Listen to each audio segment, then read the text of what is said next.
Hey guys, welcome to an Ace review with the Jurassic World Dilophosaurus by Hasbro.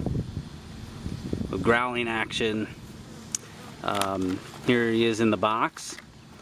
And as you can see, he kind of has these hinges by his head. And really loose frill that opens up. It's kind of split there. And he has different action shot with his dino damage there, kind of like the old Kinnerline had. And he also has a projectile he spits that's supposed to be like his venom, like we see in Jurassic Park 1. And here's the box here. Kind of gives us some quick instructions of everything. I really love Dilophosaurus. I love the teases that they had in Jurassic World, and I'm looking forward to the Jurassic World sequel to having Dilophosaurus in it. So let's get him out of the package and we'll check him out. Okay guys, we got her opened up, and we got this little instruction sheet here for the Dilophosaurus, and this has a little graphic on there with Jurassic World, and gives us some of the instructions for the spitter, the venom that it comes with it. I'll show you here in a minute. It loads in its mouth, as you can see, and you're gonna see that hole in his mouth there. It loads into there, and also we have his button for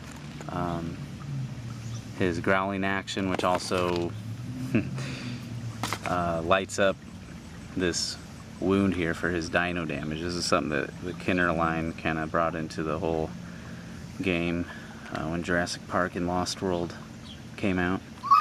And you can't see out in the bright sunlight here, but it lights up really good if you're just indoors. It makes his nice little Dilophosaurus sound. And his instructions for under the belly for the batteries. 2 A76 batteries, LR44s, and so that's that. And that just kind of came underneath the packaging here, like inside that little box area there. So let's look at the figure now. Not too bad. There's a lot to be desired for this figure, I'll admit. I love the Dilophosaurus in the movies. It's mainly made of a hard shell plastic, and the tail and the leg, the arms and the legs are all of a softer rubber piece. And he has no problem standing up really at all. Usually need to kind of have him tilted forward. If he's up like this, you'd have to balance him so he's on his tail back there. So a lot of people are kind of griping about these floppy little things on the hinge there, which that's unfortunate that they did that. I understand why though. It's part of its action feature, which I'll show you in a minute. I think a lot of people aren't realizing this. He has kind of a brown and kind of a lime green, kind of a pea green color scheme going on. I don't even know what you call this color, kind of a greenish blue, real light color there. So basically you load him up, you make sure his head is up, put his arms down there, and you can stick this little projectile in, and then he's going to, like in the movie, he shoots his venom. And in the movie it's kind of a black, almost like a real dark green. I think this is just to, I don't know, look more kid friendly, I guess. One thing I do want to say about, actually I'm going to say that in a little bit. Let's go on with this.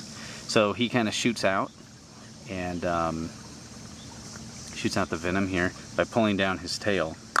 So you just press that down and he shoots.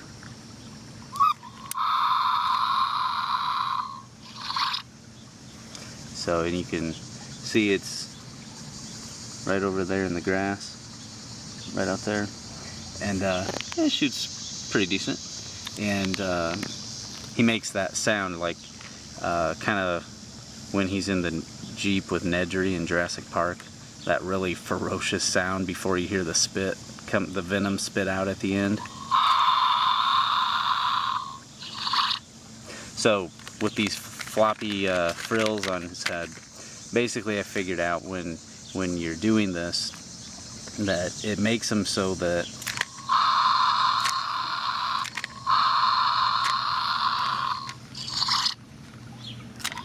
whoops, my hand's kind of in the way. Let me see if I can do it without.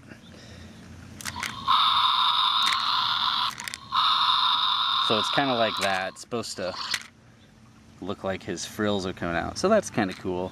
It doesn't look very, I mean, it's a functional thing, but it's just not very aesthetically pleasing to look at like this, to have a two things hinged on the side of his head.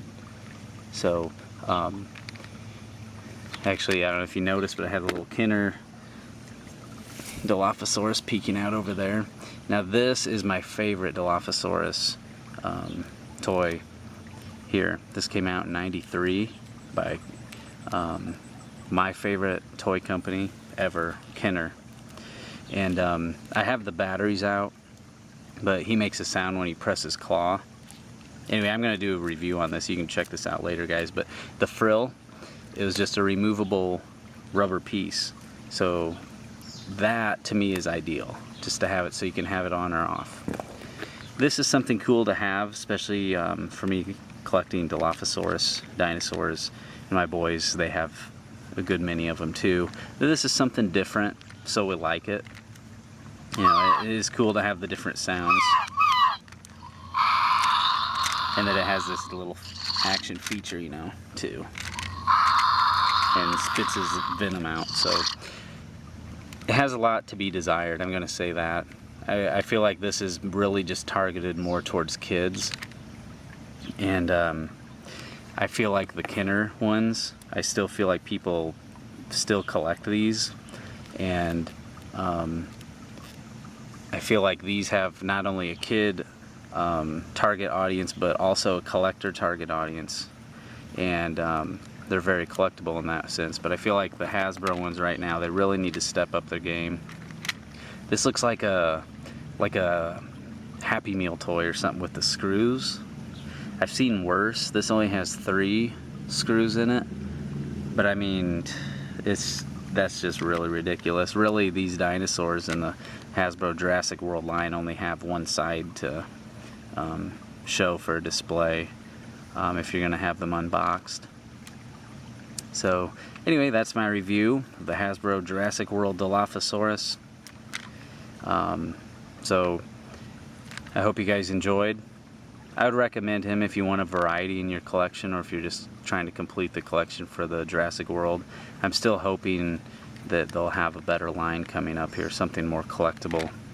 So like, subscribe, and I hope you guys found this helpful. So long.